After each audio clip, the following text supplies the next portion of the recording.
Hey, it's Travis. I know exactly how it feels when parent questions will not stop. Our free Resilient Camp Blueprint Diagnostic shows you where better systems can cut that load.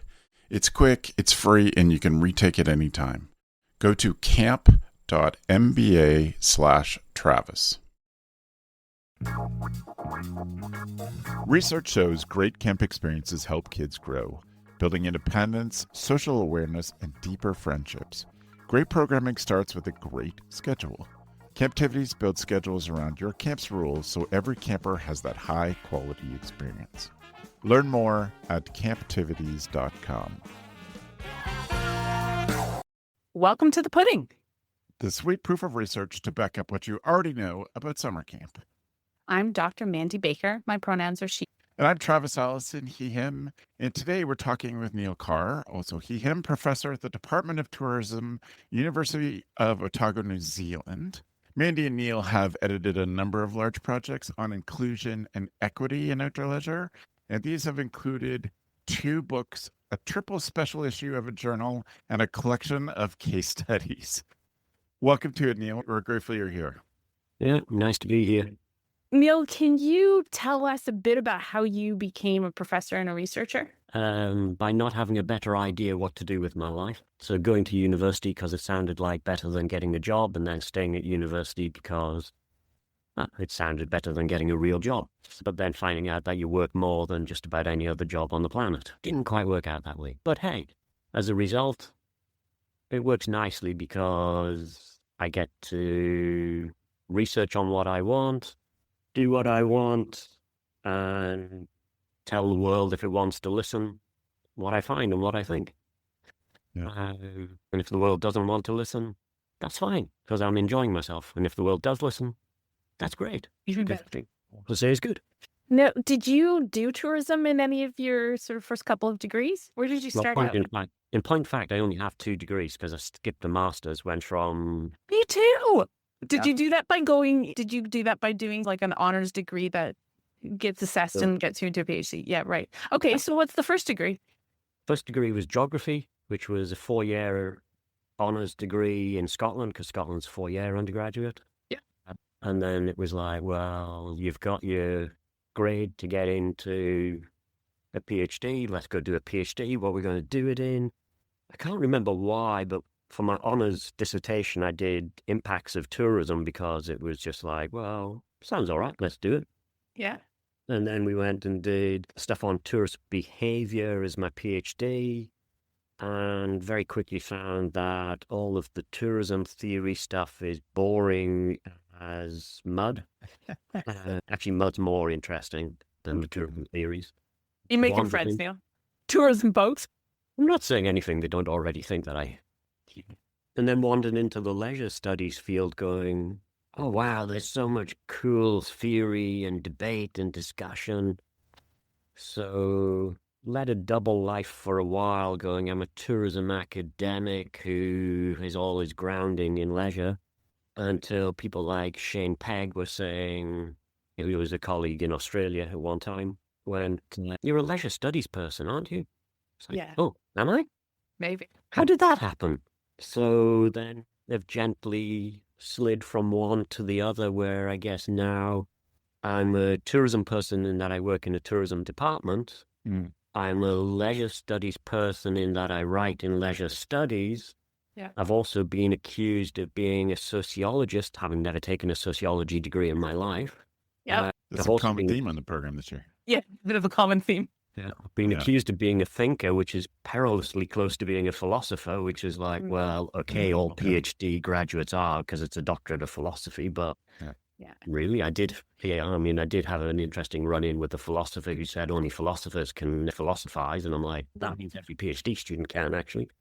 I feel like leisure actually has a lot more space for philosophy. Like I think tourism can sometimes get a little too focused on the practice, or not too, but they just don't seem to explore or be as curious about theory and philosophy. So leisure gives us a lot more space for sure. Yeah. Before we go too far, can either one of you take this, define the difference between tourism and leisure? Oh, we're in so much trouble now. And then Mandy, you go for that We're one. going to get ourselves in so much trouble with our tourism colleagues. And with the deepest respect, I have some like amazing mates that are tourism scholars. But when I explain this in a really simplistic way, is I try to explain that the philosophy of leisure is asking a question of how to have a good life. And this is a deeply philosophical question that's been around not just for like 10 or 20 years, but like hundreds and thousands of years. And every population civilization asks the question, how do I have a good life? And from that, there has been a lot of philosophizing about lots of different activities and practices and industries that promote, serve, and support how we achieve that good life. And tourism is one of those. Hospitality might be seen as another, recreation, sport. So I think as early as 50 or 60 years ago, leisure was kind of understood as the umbrella term, and tourism would have been one of the parts under the umbrella, along with all of these other parts. Now, what's happened in the last 30 to 40 years is that those different parts have splintered off and become quite significant in large industries, and therefore are in complement in study as well. So the tourism scholarship world is quite big, but also that's part of what I just said was, there's a tendency for that scholarship to be a lot more practice, administration, business of service delivery oriented, and a little less of the sort of philosophical. And arguably our tourism scholar friends would probably say to us, you guys are a little bit off with the fairies or off in the clouds a little too much because we're so philosophical. But that's probably how I would distinguish it. So where we can be very complementary and supportive of one another because philosophers get some ideas together, and maybe the tourism folks ground us a little bit and say, hey, come on back down to how does this actually look and how we do it each day. So how did I do, Neil? Yeah, absolutely. I think you backtracked and tried to make friends in that last sentence. That was really good. Ever the diplomat. But you're absolutely right. Leisure is the umbrella. Tourism is a subset of leisure. Now, as much as people may not like that as an idea, they are. But arguably tourism as a scholarship has superseded the size and quantity of people doing leisure scholarship. Like we're potentially fairly niche at the moment and a little bit in a shrunk time. And that's also right. Like there's times where there's swings, there's ebbs and flows and there's swings in popularity about leisure or leisure and recreation. And then other times where these subsets have become more predominant. So we're in a more shrunk time as leisure scholars at the moment. Is that difference with tourism being more studied right now just because it's clear how to make money at tourism than leisure? Yeah, a lot of leisure programs died around the world as tourism programs were growing. Okay. Simply because the leisure programs had been, to be fair to them, too philosophy-based. Yeah. Sure. And students, when you're graduating with tens, if not hundreds of thousands of dollars of debt, want to know how they can get a job to repay that debt. Sure. Yeah. If tourism, as it did, then puts a very clear business perspective forward. So a lot of the tourism departments, my own included, are situated within business schools, where a number of the courses they have to take are management, marketing, economics, whatever. Administration.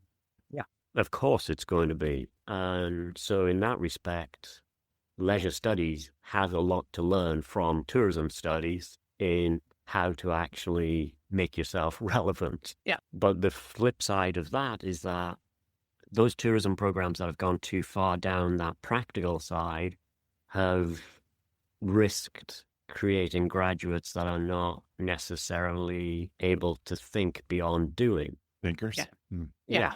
They're too attached to routine and practice or the best practice kind of information versus that really, what is it? We've talked about resilience and that transferability and that ability to adapt. And that's what we're hoping part of that critical thinking and understanding, not just one philosophy of leisure, but 20 philosophies of leisure means you can pick up and change with the times. That's right. And when you're talking both leisure and tourism, leisure is the biggest industry on this planet by an exponential factor, but it moves really fast. Yes. Right. So you have to be a quick, agile thinker to succeed in this industry. Leisure includes, or used to at least historically, things like entertainment would fall under the big umbrella of arts and culture. And so if you think about just how entertainment, how we get it, good old VHS, and all of a sudden we're all streaming and nobody has any tangible, it's just all happened so fast. Yep. Yeah. Yeah. I was Yeah. just So teaching Neil- that one this week. I was teaching Bowman's liquid modernity. Yeah, I know. But you know what? How much I love that. It's such a nice way to explain things. It's a Absolutely. sociologist Neil likes a bit of liquid things. That actually showed up in the introduction of one of our books. And I've had a few people comment on that. Neil also is a bit unconventional.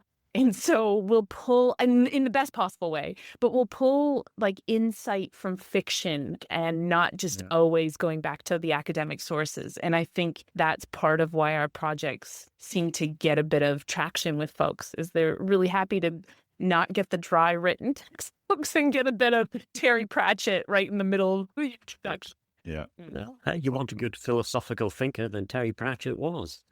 Being an academic should never mean that you just look at other academics' work. If Right. all you're doing is that, then the only people who are going to look at your work, they're not even going to read it, is other academics, so that they can reference what you've said, and onwards goes the circle of ever-decreasing relevance. Yeah. Well, as you've said, one of the main markets of this podcast is not a bunch of academics. So they don't want to read about a bunch of academics reading about and writing about other academics. They actually want to look beyond, go, hey, actually, we've got good stuff to say if you're willing to listen. Yes. And so listening to the non-academics and not having to just always reference academics is vital. You talk about the relevance of universities nowadays. Quite rightly, we talk about the relevance of them. They are relevant if we actually listen and talk in the right way. If we do it like it's the 1970s or something all over again, when it's just academics sitting in a room talking to other academics or talking at other academics, because traditionally academics have been lousy at listening, then, we're doomed. We have to actually get out and listen and talk with, which that's what we all talk about with myself and Mandi when we're talking about inclusivity of everybody and everything. Yeah. Well, can I jump from there? Talking before we started recording, I know that you have studied and written about a whole bunch of different things, but what for you is the stuff you're most excited about these days, Neil, in your research? I'm guilty of being like a kid in the candy store. I'm on the sugar high of whatever is the latest toy.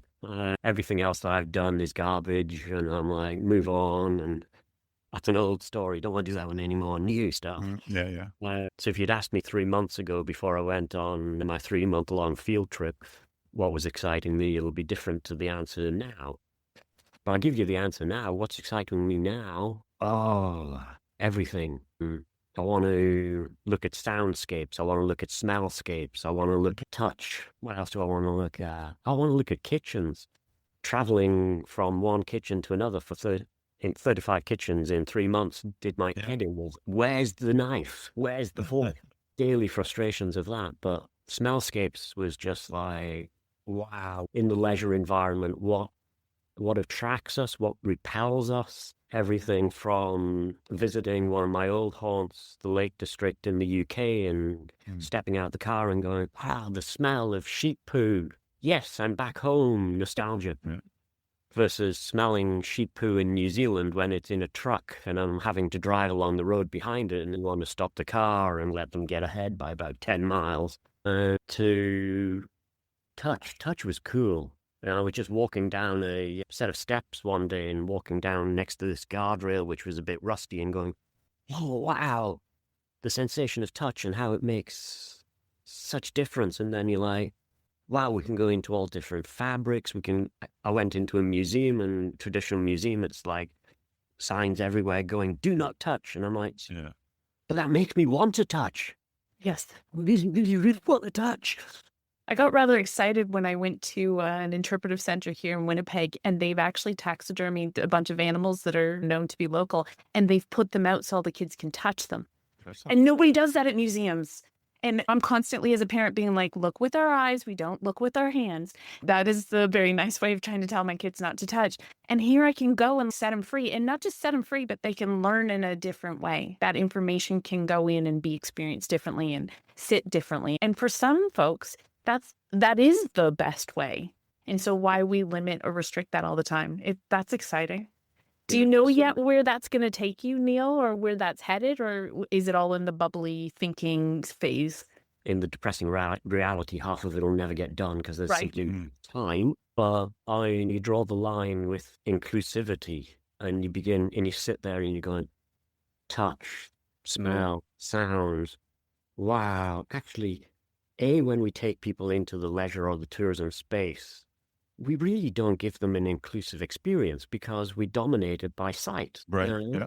But then, of course, we double down on that by going, anybody who is actually unsighted, we rob them of so many other experiences by not actually thinking about how touch, sound, and smell and everything else really are an integral part of the experience.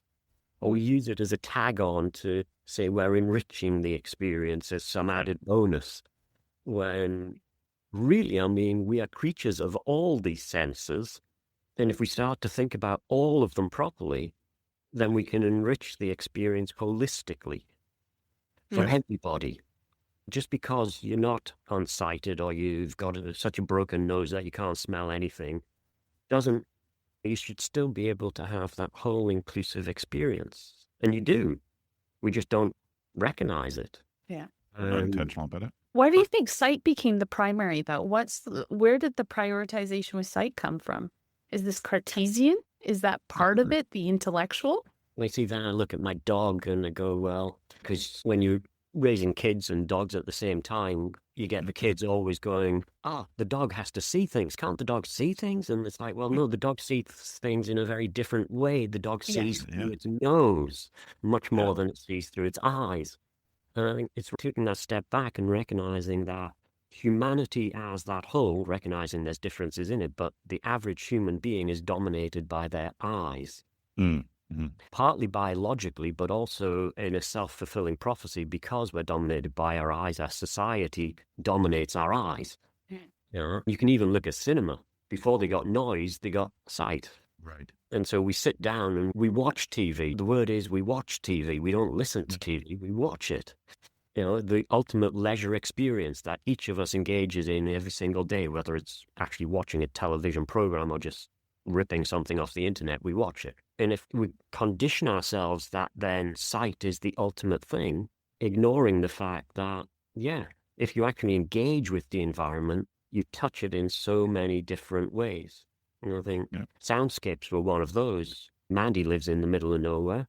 Walk outdoors, listen to the silence, and then understand the richness of that silence, actually how loud it can be in so many different ways. And then stand in the middle of London. I did that as well. Lovely place to visit, but that's it.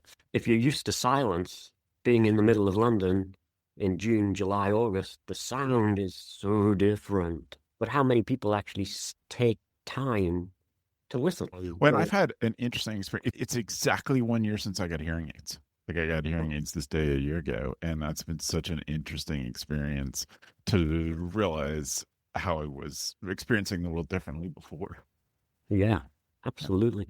I think a lot of what I'm talking about, and these are new ideas, so they're very much evolving, is the whole idea of slow and slow living.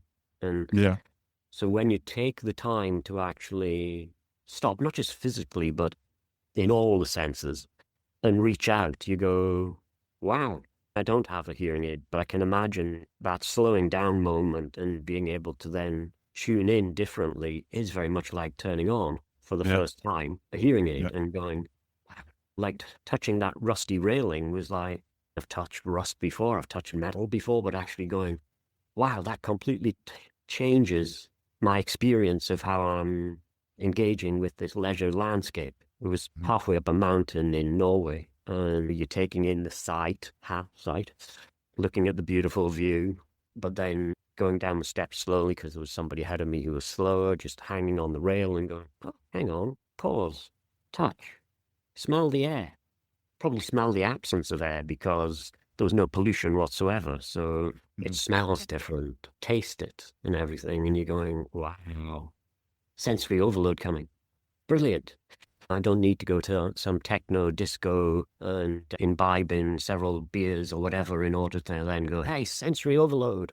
Instead, I can just stand out and do this. To talk about outdoor recreation, outdoor leisure, I think we've done a disservice when I look at it to what outdoors is and what it can be in terms of what we've actually offered and focused on. I feel like this is something we pushed in the first book, to be really fair. Like we really were trying to break down the really dominant assumption of what outdoor leisure, outdoor recreation is, or the main storylines that get told about it. And also keep promoting the sense of using your senses. So embodiment, mindfulness. We had that chapter by Erin Sharp and her colleagues about the kids bike riding and like peeling back the way that parents added meaning and interpretation of the kids' experience and just letting the kids speak for themselves. And there was this quote about this one kid was like, I love feeling the wind in my hairs. And I loved the idea that like someone would feel their hairs as a multiple, not like the way adults talk about hair. It's just, oh yeah, that's right. Like before we added all these layers of meaning and sophistication, that true, like fully embodied. It makes me wonder about camps in terms of, I think, and it's an opinion, it's not well based on research, but that there's still a lot of structuring, programming, planning, kids moving from one activity to another, activity. And it raises this kind of question about kids are so good at tuning into their senses. They're so unhindered by all of this extra stuff. And yet we don't necessarily make space or slow down like that real slow movement at camp, or have unstructured time, or let kids call the shots about whether they want to jump in a puddle. And it raises some questions like, who are camps really for? Are they for the kids, or are they for the parents that are paying? Is it for the outcome? Do camp leaders feel that they're obligated to like really structure and run lots of activities because that will satisfy the buyer versus the consumer? And I think kids, they're kind of used to being told what to do, so they roll with it. But what would happen if we had a revolt and kids just went, no, I'm not doing a thing? Bring on the revolution. The like led by 10-year-olds revolution. To be really fair, I think I got a story from one of the camps that my son was at this summer. And to this day, I still haven't gotten, I mean, I really know the leaders, so we had a good chat and a giggle over it. And I talked to my son, but I guess they woke him up in the morning and he said, I don't want to get up. And they were particularly used to that kind of kid at camp.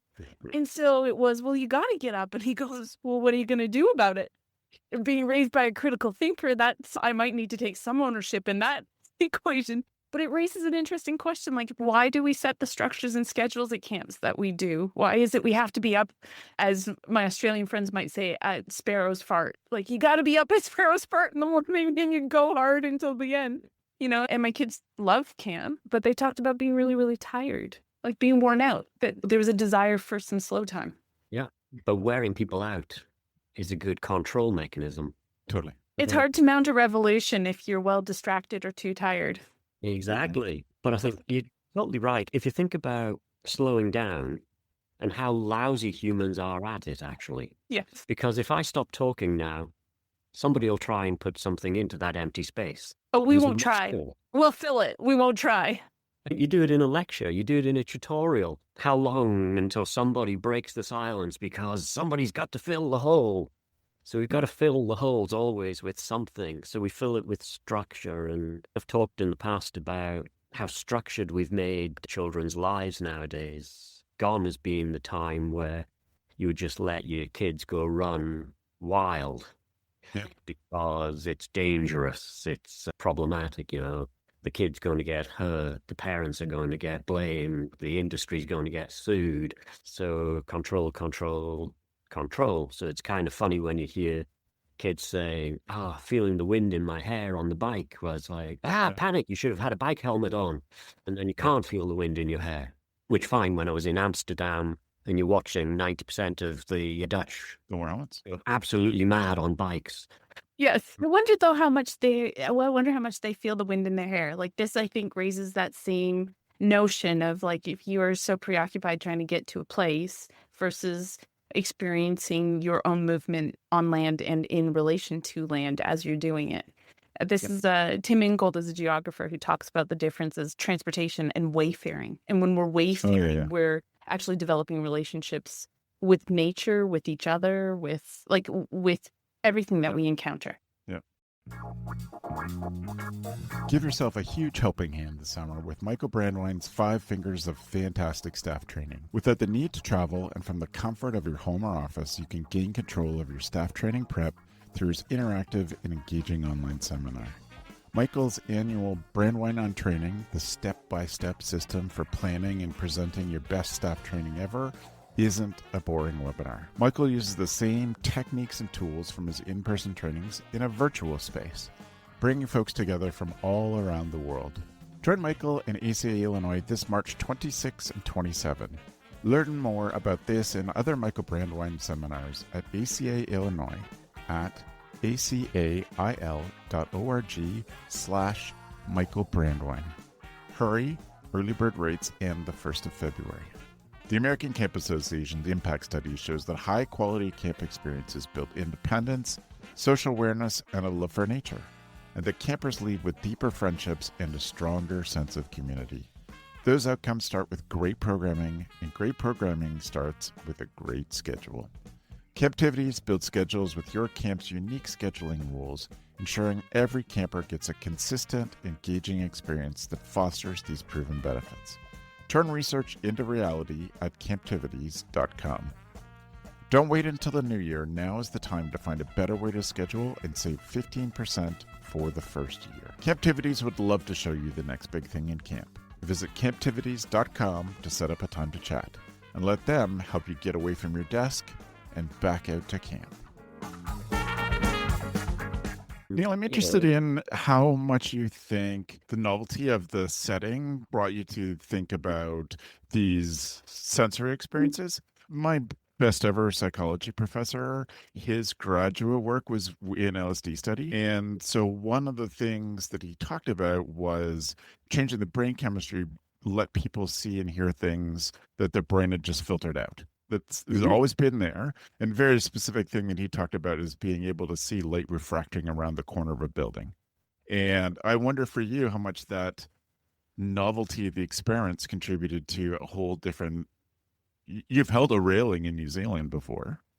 Yes, absolutely. I think actually you're talking about one of the central issues of the idea of tourism. That in order to have a break from our norm, we need to physically travel elsewhere to a novel space to get out of the mundane space.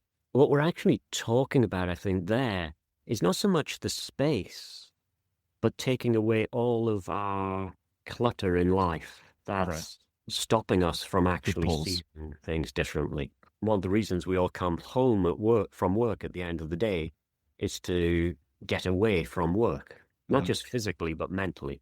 Interesting when I do 90% of my work from home. But right. But I think when we do that, though, we ritualize transitions.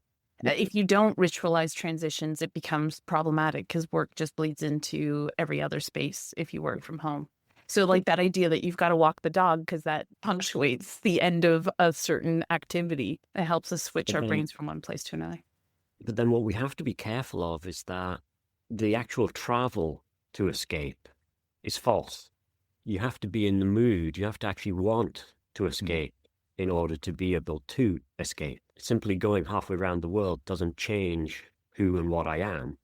So whether I'm walking in New Zealand or whether I'm walking in Norway actually doesn't make the difference. It's whether I've managed to set aside all the stresses that have been cluttering in to give myself time to breathe and think in a different way. That's what matters. Yeah. So it's more an inner journey than an outer journey. The outer journey is just a tool that may or may not work. It's like going to a yoga class, if you like, to do it. The yoga class itself doesn't actually do it if your mind isn't set on letting it work. Right. We do something similar at camp, and it's often called camp magic. It's the idea. And Travis hates the notion of camp magic because it's like this weird, undescribed, undefined, ephemeral But it also, part of it, I think that, and not, correct me if I'm wrong, Travis, that irritates you about it is that it also is assumed to just happen. And it doesn't acknowledge all of the interpersonal and cultural work that is done quite intentionally to generate a social space where somebody's more encouraged and more inclined to make that inner journey, as Neil said, into a simplified, more utopian, even idealistic way of being and being in community. Yeah, sometimes it works. People come to camp and they expect magic, and so they create magic. They engage in it and they contribute to it. And then other people come to camp, especially first-time campers or first-time families to camp, or families that have immigrated or refugees have come into camp culture, and they don't just buy into the concept because it's just not part of their cultural knowledge, and go, what the heck are you guys doing here? This is nonsense. And then we hear those criticisms. This summer alone, some Australians were at one of the camps I was doing a research project with. And it was like, well, what the heck? Why am I working all the time and I'm barely being paid? And I'm like, yeah, part of this works for folks because they know they're coming for a particular personal and social experience. A transformative one, an idealistic one, a utopian one, potentially. Nothing wrong with that. But if you're an outsider to that kind of insider knowledge, then that's often when we hear criticisms at camp. It's like, what's going on? And it's because they haven't been facilitated through the inner journey to make the most of when they're in place. I agree and don't agree. Fair. I'm too much of an individual ever to engage with camp, because camp is an institution. Absolutely. Despite the fact that I've worked in an institution for God knows how many years and become institutionalized, probably, I have a pathological resistance, whatever you want to call it. An allergy. Yeah, I come out in freckles. Yeah. Yes, right.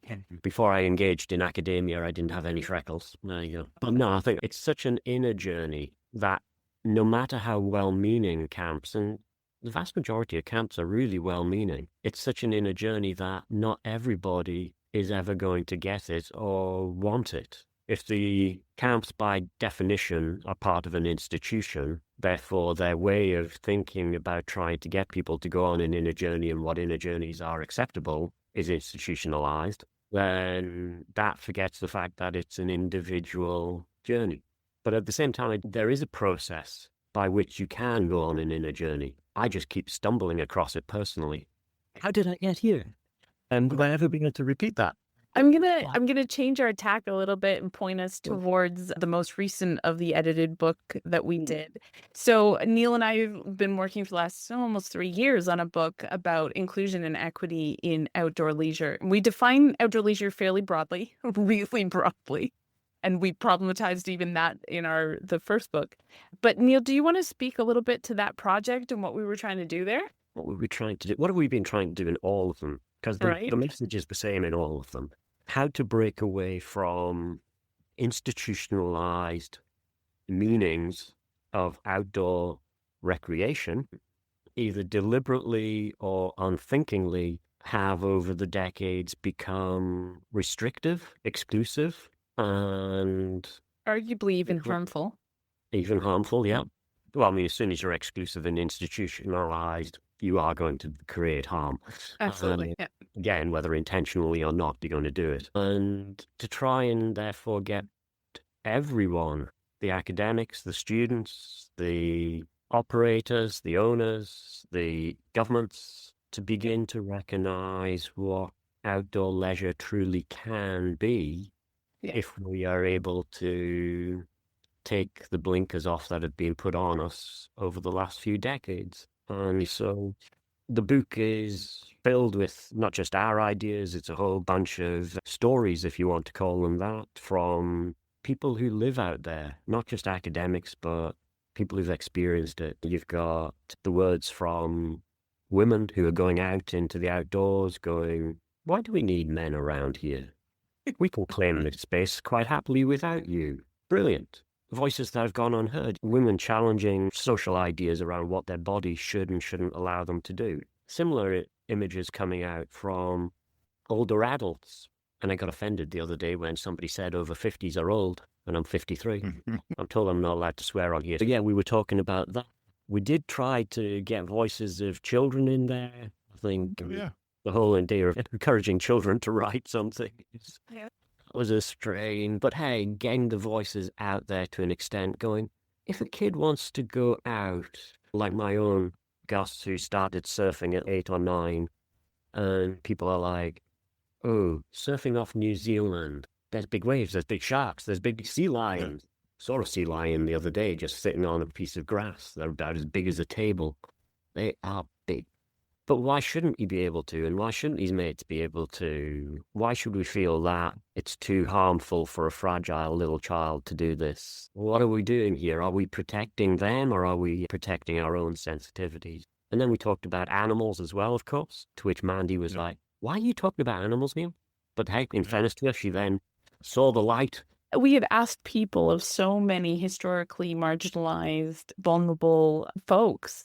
And honestly, the book is such a beautiful collection of their stories. And that was the goal. That was always the goal, is to hold space so that these folks could talk for themselves, that we weren't trying to put them into our own words. And they're like, and it took a little bit of persuading and putting a good proposal to the publishing house. And we do have a good publishing house that lets us get away with a lot of creative and odd things. So that's part of what made it so fun. But we've got folks talking about body shape, body positivity, and fat acceptance. We've got people talking about disability and ability, invisible and seen, but also illness. We really explored some interesting stuff around chronic illness. There's a good story in there about somebody with an invisible chronic illness working at camp and how those two things don't go together very well, and how she really, really struggled and told narratives about it. Like you said, we had a new mom talking about her own experience, but also babies in the outdoors and how that's perceived. We had people of color, of all sorts of race and ethnicity, and telling their stories in there. What else do we get into? Oh, age, you got that one. Yeah, you mentioned that one. So we've really got this wide selection. And then Neil goes, and we've got to do beyond human beings. And I was like, what? Yeah. Really to the what? The moment. And look, this is one of Neil's specialties, and he has a large body of work behind him in terms of talking about animals and in leisure experiences. But this was like we even talked about pushing that beyond just animals. When we talk about beyond human beings, we're talking about the fact that there's all kinds of living things interacting in these environments. And what's the go-to? What's the assumption? Well, the assumption is usually that everything's going to fit around the needs, wants, desires, glamour of humans. Yeah, we center ourselves instead of remembering that actually maybe it's not all about us. It might actually be about these other living things. Neil, do you want to explain that part a bit more? Sorry, you were on your way. No, I just think a beautiful example of that within the context of camp. What is one of the central themes of going to camp? To learn how to light a fire and sit around the fire, etc., etc. And you go, right. And what have we done in order to do that fire?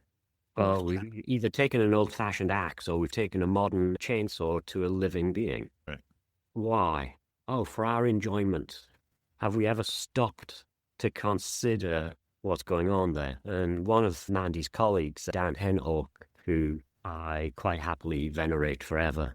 I'm going to force the hell out of him, but he's just lived with it, Dan. You're wonderful. Yes, there's that. But Dan he's really knowledgeable about the whole Indigenous field. He got me thinking last year when I was chatting with him about relations between humans and plants.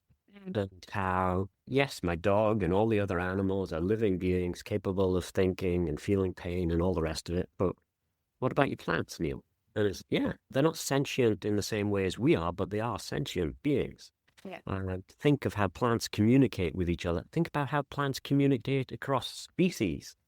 And I'm sitting here in spring in New Zealand and I'm looking at flowers all opening up and bees coming to say hello and everything else. And is this not cross-species communication? Instead, what we do is we go into the outdoors, we take the pictures that we want to take, whether the animals and plants want it or not. We go hunting. Oh, yeah, let's go kill the animals. No problem. We're good there because it's entertaining and fun for us. Or that it creates a lovely grown-up masculine culture. Go kill something, bring it home to the wife to cook, and there we go. Carry on the patriarchal society forevermore.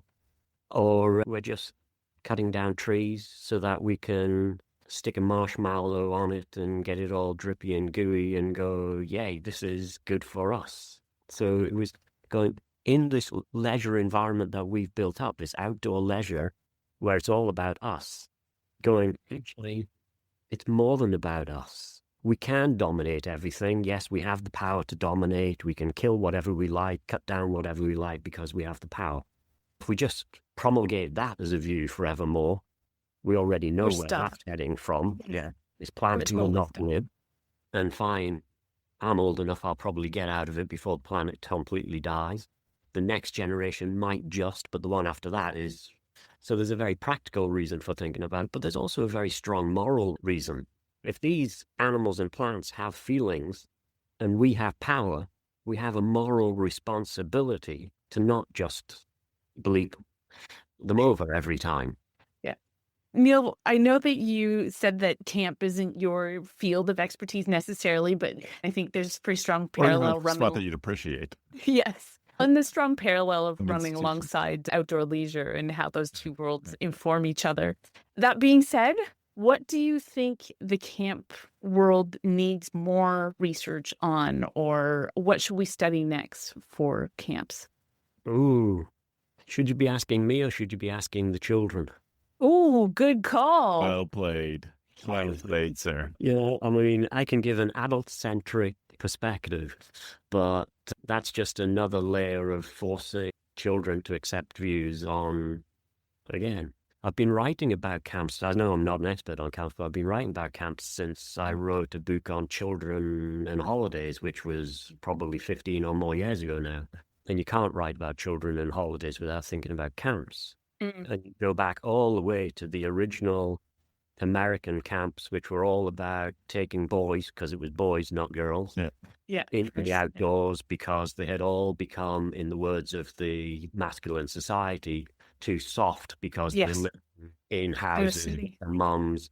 They weren't engaging in that whole colonialization, dominance of landscape that's idealized as what settler Americans had done, which is as much a dream as anything else in history, but hey, there you go. So the very first camps were controlling kids. And what have we seen since then? We've just seen layers and layers of control being dumped on them. I would say that what we need to do is step back and go, why is this control all here? Is it for us or is it for the kids? Is it benefiting the kids? Not, is it just creating the same kids that we are now as adults? Because we know how to meld children to make sure that they become the upstanding members of society of tomorrow. But actually, are we allowing the kids to be kids and develop into what they need to be for tomorrow rather than what we think they need to be? If we just keep repeating, if we just keep effectively making photocopies of ourselves, then again, we'll change nothing and the world will go down the drain very quickly. If you want to create innovative thinkers who are capable of solving problems, not just of today, but of tomorrow, you'll have to let them have the freedom to figure out how to do that. So then you have to figure out how you're going to create a camp that, in the eyes of adults, allows the children to go wild, enabling the children to actually create the future that they need. It comes down to the whole issue of play. You know? Play in its idealized form, play is about the freedom of the people playing and the animals playing to figure out the rules for themselves, to create new rules, to figure out rules, and to get on. How much do we actually let our children play nowadays? How much do we let our dogs play? Instead, we structure and structure and structure, putting in rules. Instead of just letting your kids go off and do whatever they like over a weekend, we're shuttling them to rugby matches, football matches, tennis lessons, ice hockey, whatever, where all the adult rules are there and all the adult controls are there. And going, oh no, that idea of them just hanging around on a street corner or just playing with each other in spontaneous ways is a waste of time. It's not productive. Actually, it is. It is hugely productive because it allows them to actually take control. But parents are really useless and society is really useless at letting their children have control rather than them. And I see the same with dogs. I wandered around so many places in the world and gone, God, we've created dog zombies everywhere. I remember talking to, as you do, talk to dog parents in a dog park while dogs are being silly and playing. And I was having a bit of a chat, and they were saying to me that there was a neighbor in the dog park region who never lets their dog off the lead, ever. And he feels very distressed that we all show up and let our dogs off lead and let our dogs be ridiculous together or whatever. And I had this really weird moment where I was like, I wonder how happy or sad or how contented that animal is, because they don't know any different. Anyways, It raises some really interesting dilemmas.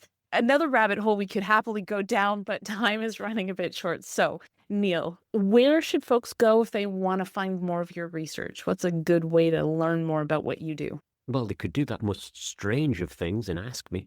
Well, that was the next question. How do they get to you? Yeah. How can they ask you? Well, they can't phone me because I don't have a phone. No, well, I know that. Or I've been with you for too many years. I can't ring you when I need to. But are you happy for us to share your work email with them and they can reach out that way? I mean, unfortunately, if you type Neil Carr Otago into the internet, you'll find me.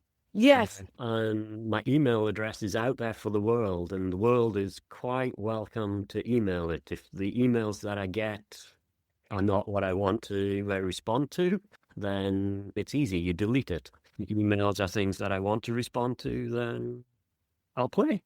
And you will. If you want to take the more hard work route of reading my stuff, it's out there.